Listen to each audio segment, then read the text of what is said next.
Hello students.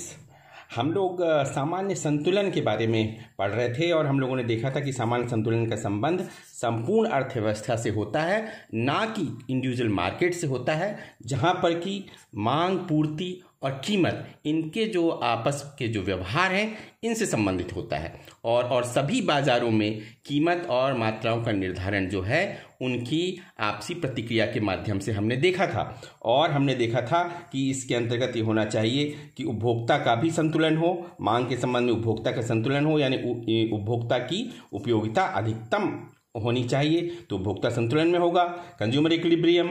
और उत्पादक भी संतुलन में हो, मतलब उसका लाभ अधिकतम हो, या हम जिसे कहें कि उसकी जो है लागत जो है न्यूनतम, मिनिमाइजेशन होना चाहिए। और ये कीमत ऐसी होना चाहिए कि जिस पे कि मार्केट क्लियर हो जाए, यानी उस कीमत पर बाजार में कोई भी अधिक मांग नहीं होनी चाहिए। तो इसमें हमने देखा था कि ये सामान्य संतुलन का सिद्धांत है और ये संपूर्ण अर्थव्यवस्था से संबंधित है। तो इसमें एक बात हमने देखी थी कि जो है इसमें जो एक्सेस डिमांड नहीं होना चाहिए, excess demand equal to zero होनी चाहिए, कल हमने देखा था।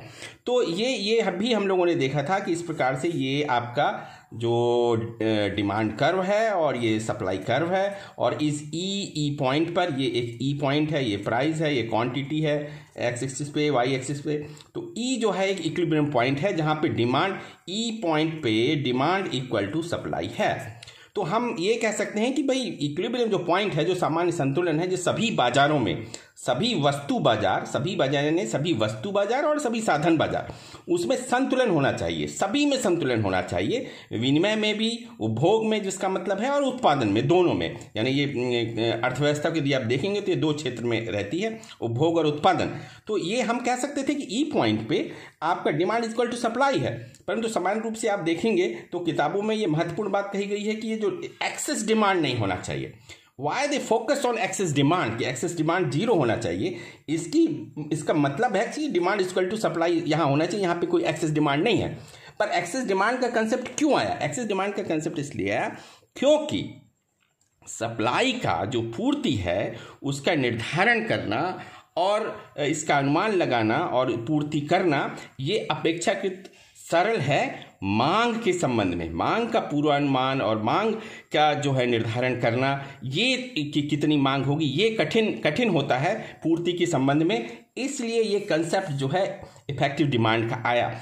यदि आप देखें तो कल 21/4/2020 को कल एक अभूतपूर्व आर्थिक घटना हुई पूरी दुनिया में, जो आर्थिक इतिहास में ऐसा कभी नहीं हुआ, जबकि जो कच्चा जो तेल है उसकी कीमत हो गई ₹0। उसकी कोई कीमत नहीं है, उसके जीरो प्राइस है। यानी जो क्रूड ऑयल की कीमत है ₹0, ठीक है ना।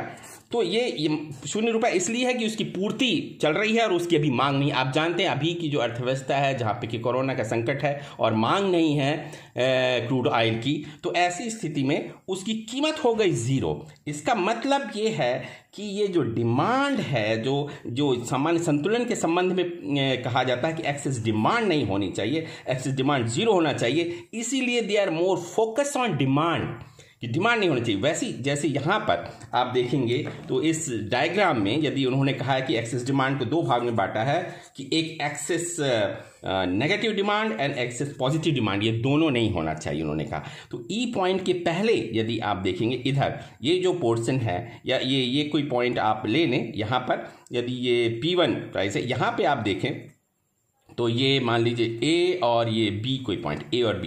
तो इस पॉइंट पे यदि आप देखेंगे तो यहाँ पे एक्सेस नेगेटिव डिमांड है, यहाँ पे नेगेटिव डिमांड है, क्योंकि ये डिमांड जो है ये PA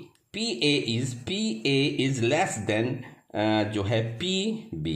ये यहाँ पे इस पॉइंट पे एक्सेस सप्लाई है और यहाँ पे जो है डिमांड कम है। तो दिस इज कॉल्ड, इस पॉइंट के पहले जो होगा, यानी मतलब ये है कि इक्विलिब्रियम पॉइंट के पहले का जो डिमांड कर्व है, जो कि जो है सप्लाई कर्व को ऊपर से काट रहा है, ये एक महत्वपूर्ण चीज जो है सामान्य संतुलन के अंतर्गत है कि डिमांड कर्व सप्लाई कर्व को ऊपर से काट रहा है, ये नेगेटिव स्लोप है। तो ये जो है यहाँ पर इस यदि ऐसा है ऊपर से काट रहा है तो इक्विलिब्रियम पॉइंट के ऊपर, समान संतुलन पॉइंट के ऊपर ये नेगेटिव डिमांड होगी और ई पॉइंट के इधर नीचे ये आपकी पॉजिटिव एक्सिस डिमांड, पॉजिटिव धनात्मक जो है आधिक्य मांग ई पॉइंट के बाद। यदि यहाँ पर भी यदि देख लेंगे कोई पॉइंट यदि देख लेते हैं, यदि ई पॉइंट ये है और ये एफ पॉइंट है तो यहाँ पे आप देखते हैं कि यदि ये P1 प्राइस था, ये P2 प्राइस है, तो यहाँ पर उसी प्रकार से आप देख सकते हैं कि जो है P2 और E जो है is less than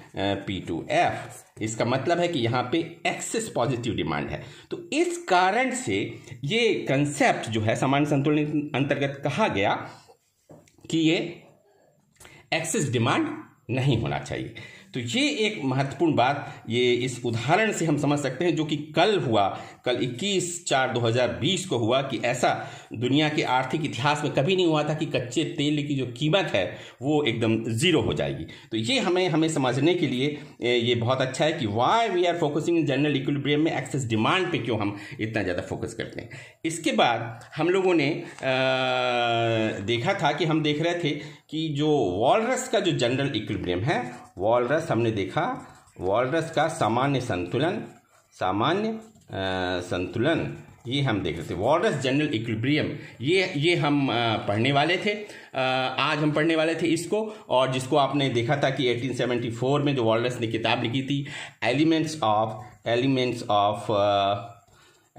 of pure economics, ये इन्होंने किताब लिखी 1874 में। इसमें इन्होंने कहा था कि सभी बाजारों में जो सभी कीमतें और मात्राएं एक दूसरे को प्रभावित करके एक साथ निर्धारित होती हैं, और इसमें इन्होंने इसको समझाया था अपने 2x2x2 ये जो इनका जो मॉडल है, इस मॉडल के बारे में से इन्होंने समान संतुलन को समझाया था, जनरल इक्विलिब्रियम को समझाया था। और इन्होंने माना था कि जो है बाजार में मान लें कि दो ही वस्तु हैं, दो ही साधन हैं उत्पादन के, और ये हमने देखा था कि दो व्यक्ति हैं जिनके बीच जो उपभोग कर रहे हैं वस्तुओं का, और एवं दो फर्म हैं। तो इसके माध्यम से इन्होंने अपने जनरल इक्विलिब्रियम को समझाया था।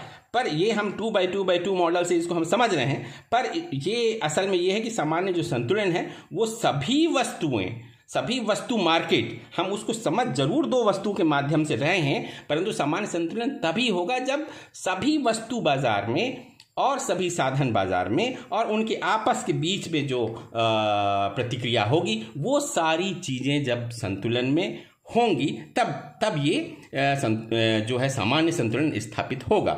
तो यदि हम देखें, सबसे पहले इसमें महत्वपूर्ण चीज़ है इसकी मान्यताएं यदि देखेंगे तो बिना इसके जो है इस मॉडल को हम नहीं समझ पाएंगे, तो मान्यताएं इसकी समझना बहुत ज़रूरी है। तो एक, जो वस्तु और साधन बाजार में पूर्ण प्रतियोगिता, किसमें?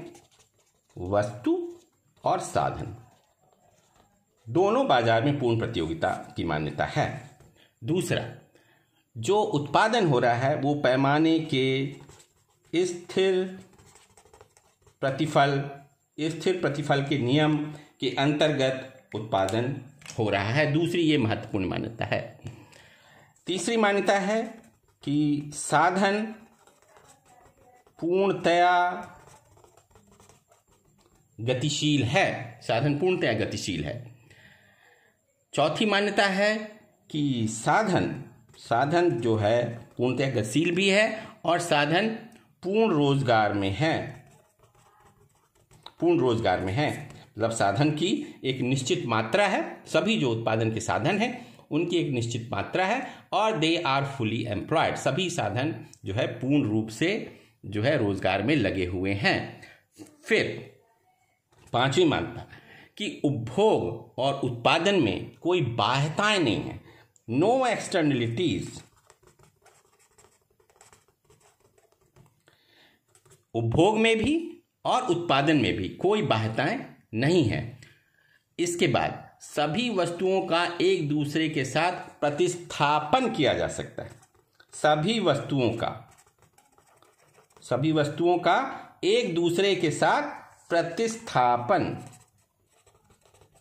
प्रतिस्थापन किया जा सकता है। ये भी एक महत्वपूर्ण जो है वॉलरस की एजम्पशन है, क्योंकि यदि आप वॉलरस को लॉ देखेंगे, वॉलरस का जो प्रिंसिपल यदि आप देखेंगे, तो वो कहते हैं कि इसके आधार, इस मान्यता के आधार पर ही कहते हैं, वॉलरस प्रिंसिपल ये है कि एक बाजार की जो अतिरिक्त पूर्ति है वो दूसरे बाजार की अतिरिक्त मांग से संतुलन में आ जाती है। This is Walras principle. ये सामान्य संतुलन जो है, जनरल इक्विलिब्रियम है, इसका ये वॉलरस प्रिंसिपल है।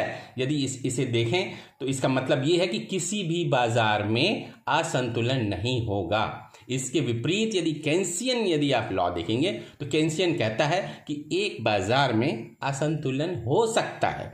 कीन्स कहता है एक बाजार में असंतुलन हो सकता है। वॉलरस कहते हैं कि एक बाजार में असंतुलन नहीं होगा, क्योंकि एक बाजार की पूर्ति जो है वो दूसरे बाजार की मांग जो है, मांग के द्वारा उसको आप संतुलन में वो आ जाएगा। तो ये एक महत्वपूर्ण मान्यता इसकी है जो कि वॉलरस के लॉ के संबंध में है। और फिर ये जो मान्यता है, हम जानते हैं कि जो उपभोक्ता है वो अपनी संतुष्टि को अधिकतम करना चाहता है, यूटिलिटी मैक्सिमाइजेशन करना चाहता है, और जो उत्पादक है वो भी अपने लाभ को अधिकतम करना चाहता है, या जिसे हम कहें कि अपनी लागत को न्यूनतम करना चाहता है। तो इसके आधार पर हम ये जो 2x2 जो मॉडल है इसको हम समझेंगे। इसको हम अगले लेक्चर में समझते हैं इसको। तो ये आज हम लोगों ने देखा कि जो सामान्य संतुलन के अंतर्गत ये जो इफेक्टिव डिमांड से क्यों बताते हैं, ये जो माइनस एक्सेस डिमांड, और ये क्योंकि डिमांड का जो है आपका निर्धारण होना ये ज़्यादा कठिन होता है, इसलिए इसको सामान्य संतुलन को एक्सेस डिमांड के माध्यम से बताया गया। हालांकि एक्सेस डिमांड को हम यदि सिर्फ इतना कहते हैं कि डिमांड इक्वल टू सप्लाई, ये भी तो वही बात है, परंतु फिर भी उन्होंने एक्सेस डिमांड के माध्यम से बताया था। और ये हमने देखा कि किस प्रकार से कल की तिथि में जो एक अभूतपूर्व जो है ऐतिहासिक जो है आर्थिक घटना हुई, इससे भी ये बात आसानी से समझी जा सकती है। So thank you very much.